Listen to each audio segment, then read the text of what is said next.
Hey everyone, my name is Stephenson. I get the privilege of being the executive director of church planning with Converge. And my co-host here, say hey, Danny. Hey, I'm Danny Parmelee, and I oversee church planting for Converge Mid-America. And this is the Unfiltered Podcast. Today we're going to be taking some time just talking about services, and specifically, when is it time for a church plant to look at adding potential another weekend service into the mix. Honestly, I mean, this is probably one of those things every church planter dreams of, when we can move away from one service into two services. Maybe we can get to 2 to 3. And so I want to take some time just talking about what have we learned over the years, what have we seen work, what have we experienced that didn't work when it came to adding services, and even how do you go about it? So how do you announce it to the church? Hey, next week we're going to add a service, or do we need to give a little bit more of a timeline to how we go about communicating that to our team, our leaders, and make sure that we're planned accordingly across the board? So talk to us a little bit. When you started, I'm assuming you were one service. Yeah. At what point of the game did you decide, we need to go to 2, and then even beyond that? Yeah. I don't remember the exact timeline when it was for us, but I think that my biggest takeaway or my biggest learning is as excited as I was, the launch team and the other people were not. And I was just shocked at that. I was like, they're going to be so happy and excited that we've made it to this next step. And you would have thought that I introduced like a fourth person to the Trinity type of thing. Like, yeah. What? Like this can't be. And what I didn't realize is that, especially with that initial kind of launch team and the initial group of leaders, they were attracted to the church plant because it was one group, it was one family, a lot of tight-knit stuff. They had built their social life around it. In other words, hey, we're going to come to service, then we're going to go out to breakfast together. Or in our case, we were an evening service, so we're going to go out to dinner afterwards. And if we have 2 services, how does that work? Type of thing. But I think that for us, and the other reason why it made it hard is because we still had open seats. Okay. And so people's mentality within, even leaders and those on the launch team, are, well, let's just continue to make this one service bigger and bigger, and we'll just have people squish in, and we'll just add more chairs, and we'll just do everything we can to keep it one service. And so I think the other learning point is, I mean, it's a pretty commonly held thing that, when you're at 80% capacity, you're essentially full. Like, yeah, psychologically, sociologically, that's what like a new family person of 4, if they came in late, would have a really difficult time finding seats together. Yeah. And they wouldn't say, oh, there's not room for me here, but subconsciously they are. So I do think that the planning, once you're at 70%, is at that point it's a must. So at that point, it's like you have to be thinking, how are you going to multiply? But it doesn't mean that you have to wait until you're 70%. So, I mean, obviously you can speak a little bit to your situation where you made that decision on the front end to say, well, we see the multiplication DNA by starting kind of from the beginning. There's some pros to that, some cons that you can speak to. But I just say that 70% you're at a must, but also to be thinking beforehand, how can this really help the health of the church and the growth of the church? I think the biggest thing, one of the things you hit upon there, Danny, I think is critical, that you do need to be planning ahead before you hit that moment. Because when you hit that moment, you will stop growing unless you create necessary room for that. The last 2 church plants that we've started, we intentionally started with 2 services. But we had to do a lot of pre-work ahead of the game to get there. So we had to have X amount of people on our launch team, serving, and basically told them, you're serving 2 services probably for 6 months in order for this to actually work. And it was a risk. Both times it's been a pretty major risk, just jumping out there and going, I don't know if we're going to have people come to that hour. But we've seen it work in a great way, because I think partly people like options. And so giving people in society an option, especially during sports season, like, hey, I can come to the early service and still get home and watch the football game or something of that sort, lends itself to help you out. But critical mass can be an issue when it comes to building and creating the energy to be able to kind of move forward. So I encourage you to be creative in that. We have done I've done church where we had 2 services and then we went down to 1 because we relocated into another facility and it was a 1,300 seat auditorium. And so it just swallowed us up. And there is no way we could have gone to 2 services in that because it would have been even worse than it was with just 1 service. Um, Looking back on it, 2 services is ideal. So the quicker you can get to 2 services, I think it's going to be helpful to you in reaching more people within the community. But the 80% rule holds true. It's when you hit that 80% rule, you need to now begin to think about adding that next service. Now, the ratio does change. So when you get to 2 services and both of those services, you may have to move people off of an early service that's more full in order to fill up that other service. But your goal is to get both of those services to an 80% feel, and then you add a third service. But once you get to that third service, you start moving out of kind of the most opportune times to do a Sunday or weekend experience. Your ratio is going to change. So when you're at 3, my advice is when you get to around 65 to 70%, that's when you need to be looking at launching a fourth, because you may never actually get that up to an 80%, just as you've done the other ones. Right. Yeah. And so I can speak to that even from example. So when we hit 3 services, we had 2 morning services and an evening service. And so at that point, people are thinking, well, we've got capacity to go, as a 225 seat. So we'll be 225 plus 225. It doesn't work like that. It's Doesn't like, work out. Okay, well, the early service is 200, the 10 o'clock or the 10:30 becomes 225. That's the most popular one.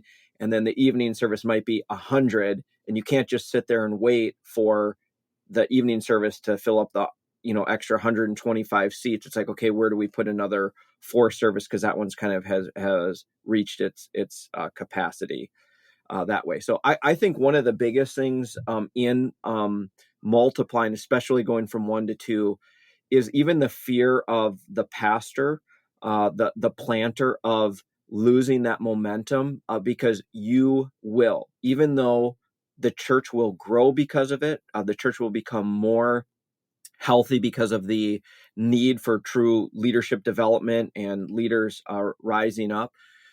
Even if you've got a 150 seat capacity and you're all of a sudden at 100 people, and the thought of like splitting up into 2 services of 75 and 75, and it just sucks the wind, and you love preaching to a big crowd, to just work through that, to be honest about it with yourself, and then also to prepare your people, because as I said before, there might be some resistance to that, and you all of a sudden have 2 services that aren't as high energy, aren't as exciting as what you were before.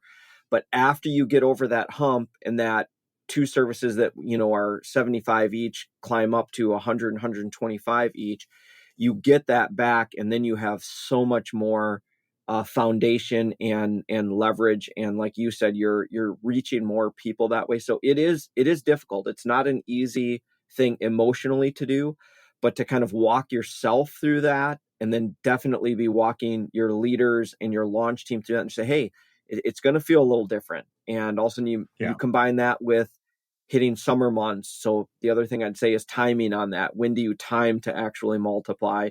And that's where thinking ahead. Try to hit those growth momentum seasons. Yeah, hit them for sure. Yeah. The other thing I'd say is if you have if you've got a time, let's say you've got your service and you've picked the ideal time of 10 o'clock, and you need to go to 2 services, instead of adding an 8, is to switch the time of both, because otherwise people that are in that routine will come and you add the 8 or the 8:30, and you're going to have 10 people show up. Everybody shows up at 10 still. But if you can move that 10 to 10:30, it literally says, okay, now everyone has to change, type of thing. Yeah, everyone has to make a decision. Absolutely. Yeah. Otherwise, you'll have a totally uneven. And then again, people that were kind of against the idea of multiplying service, I told you, we just needed a couple people to scoot in. We could just scoot in and add those 8:30 people to this service, and then it would be like it was before, kind of in the past. And so definitely a lot of different things to navigate, but overall,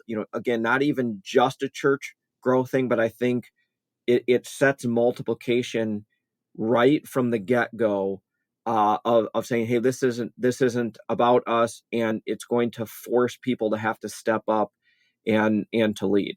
So Yeah, no, well said. And the reality, anytime you go from one service to two or two to three and so on, and you are creating a crisis, which honestly is a good crisis in the life of the church because it does force people to step up into different roles, to evaluate their volunteer, their serving, and you'll see some guys and women really blossom in their leadership capacity in those moments because you created space for people to have to step into and begin to lead at a different level. When you've gone from one to two, two to yep. three, how did you go about communicating that to the church, to your leaders? Was there a strategy involved, or did you just stand up one Sunday and say, "Hey, guess what? Next week we're adding a service"? Yeah. I can't remember, but it might have been that second one because again, what I didn't realize early on in church planting, probably even the first up to 5 years, is that I have things going on in my head that are developing over a long period of time, and I just have this false sense that everyone is doing that same Same same spot. development. So even though I've thought it through and been thinking about it, other people have not been. And so I probably did, and just thinking, hey, I'm just going to announce this, and then people just shift and do what they're supposed to. So yeah, I do think giving people lots of time and explaining the why behind it over and over and over again, and also setting up realistic expectations. So to say, hey, we know that this is going to, it's going to be a little bit lower energy, but the reason we're doing this is so that we can reach more people for Christ. The reason that we're doing this is because it's going to provide more leadership opportunities for people. The reason we're doing this is so that people can serve one and worship at one, and that we don't have someone who's in the children's ministry in our one service and they never get to be part of the regular worship service. So hitting that why over and over and over again, and then they get it. And then so the next time when you multiply a service, or you multiply a site, or you plant another church, those same why things are being answered during that time as well. So yeah, well said. And I would encourage you. Think through it strategically. Bring in your key leaders, bring in your small group leaders, allow them to have insider information before you launch this out to the congregation. So they have an understanding and awareness. This is what's going to happen. This is why it's necessary. So they become spokesmen for the change versus against the change. And that can actually add momentum. And it's helpful for them to begin to think through, oh, yeah, I need to change this in order for this to be able to take place as well. I would add into that mix your children's ministry needs to be educated and brought into the loop far in advance of adding that service, because of any area that's really going to affect the most is probably the children's ministry and the children's volunteers. And so allow them to speak into it, allow them to voice their concerns, but also utilize them to reach out and recruit other volunteers to help fill the gaps as you begin to add to those service times. And then the last thing I would encourage you to do is, when you're looking at adding a service, just stand up is during the announcement, say, hey guys, I would try to leverage it 4 to 6 weeks in advance before you actually pull the trigger and make the change. Um, just tell people this is why, this is where we're going, this is why it's necessary, and then ask for volunteers. Say we're going to change the service time, say from 10, one service at 10 to now we're going to be at 9:30 and 11 or something of that sort. Say I need 50 of you right now to commit to going to the 9:30 service, and then literally have them raise a hand during the service. And that extra level of commitment